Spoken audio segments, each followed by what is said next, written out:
This is English shorthand dictation number 271 and the dictation speed is 120 words per minute.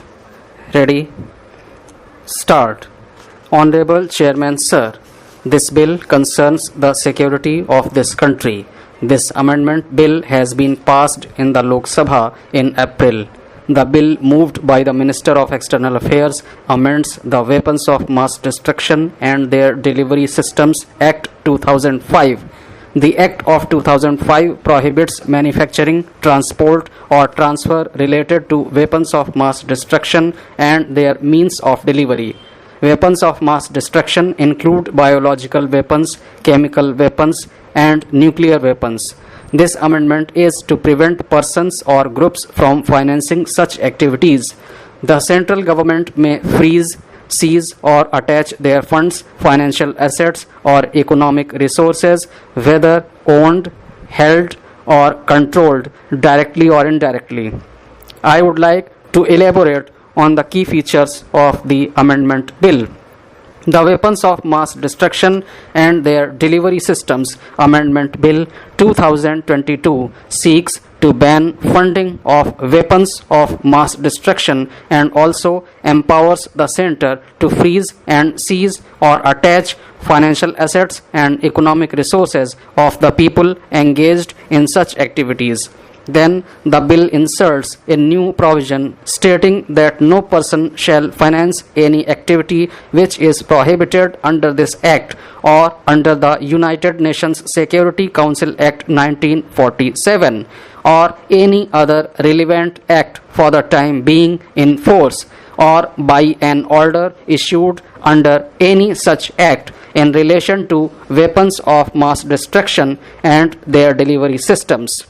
The punitive measures which have been given in this bill aim to give the government powers to freeze, seize, or attach funds or other financial assets or economic resources owned or controlled directly or indirectly by such person or derived or generated from the funds or other assets owned or controlled directly or indirectly by such person.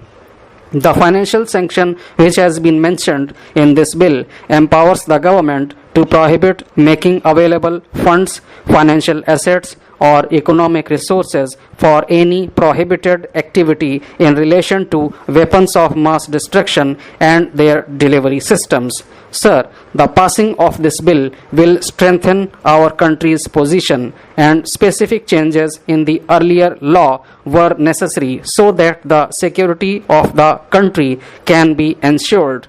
Upgrading a law which was 17 years old was necessary and thus it has come to this House for consideration and passing. Many other countries in the world have such legislations. The current requirement needs specific law and statutory ways to deal with the issue of national security. Therefore, I think that this amendment is absolutely necessary. Mr. Vice Chairman, Sir, I thank you for giving me the opportunity to share a few of my thoughts on the proposed amendments to the Weapons of Mass Destruction and Their Delivery Systems Act 2005. There have not been any amendments to the Act in the last 16 years of its inception, and I appreciate the introduction of such an important piece of legislation in the Parliament. Sir, I would like to share a few of my observations regarding the measures taken by the Centre in this regard. The first point is that India has remained on the forefront in matters of disarmament and reiterated the belief that nuclear weapons should be abolished in a step-by-step process, which is echoed in the bill. Having committed to the policy of no first use since the year 2003, we have repeatedly stated that the usage of nuclear weapons would be of punitive retaliation in case of an attack. This bill also promotes our global efforts towards disarmament and strengthening the non-proliferation order, like supporting the Conference of Disarmament, negotiations on an international convention prohibiting the use or threat of use of nuclear weapons and steps to reduce the risks associated. The second point is that the United Nations Security Council Resolution 1540 prevents individuals and organizations, including terrorist groups, from acquiring and spreading nuclear, chemical, and biological weapons and their means of delivery, while imposing obligations on all states regardless of their participation in existing treaties. India has fought a battle against terrorism for many decades.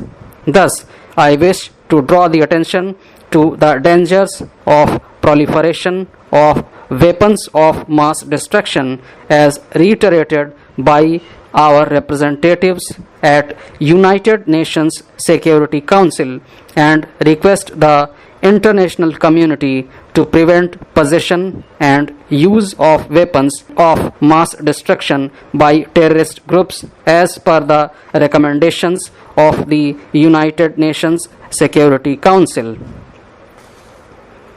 The next point is about biological weapons. We have repeatedly emphasized on following the Biological and Toxic Weapons Convention and pitched for strict compliance on banning production of the entire range of biological weapons of mass destruction.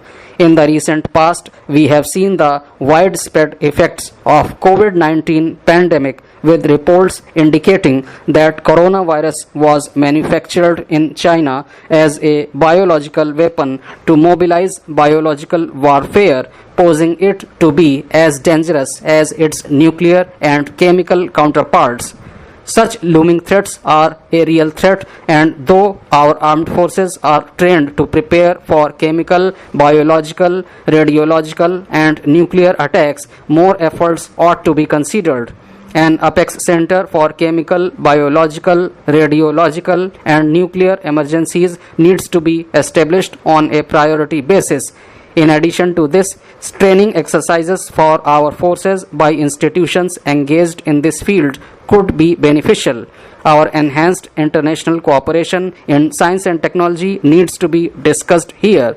There is a need for international cooperation now more than ever to deal with the matters relating to the weapons of mass destruction, especially in times of fast developing technology. Efforts for promotion of peaceful uses of science and technology through technology transfer, sharing of information, and exchange of equipment are being encouraged by India as indicated in the United Nations General Assembly resolution on role of science and technology in the context of international security and disarmament. These efforts could be augmented by facilitation of multilateral dialogues on current developments in science and technology and their potential impact on international security and disarmament efforts. The next point is about increasing criminal liability. In the Act of 2005, for aiding non-state actors and for violation of other provisions of the Act, there is no mention of an amount which would be liable as a fine.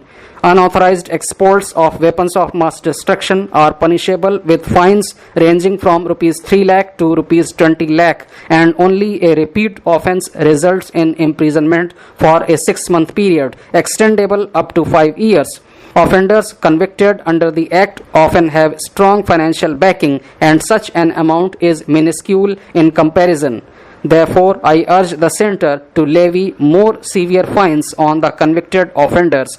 I commend the efforts made by the Centre to contribute to elimination of weapons of mass destruction and implementing crucial steps to ensure their effective control.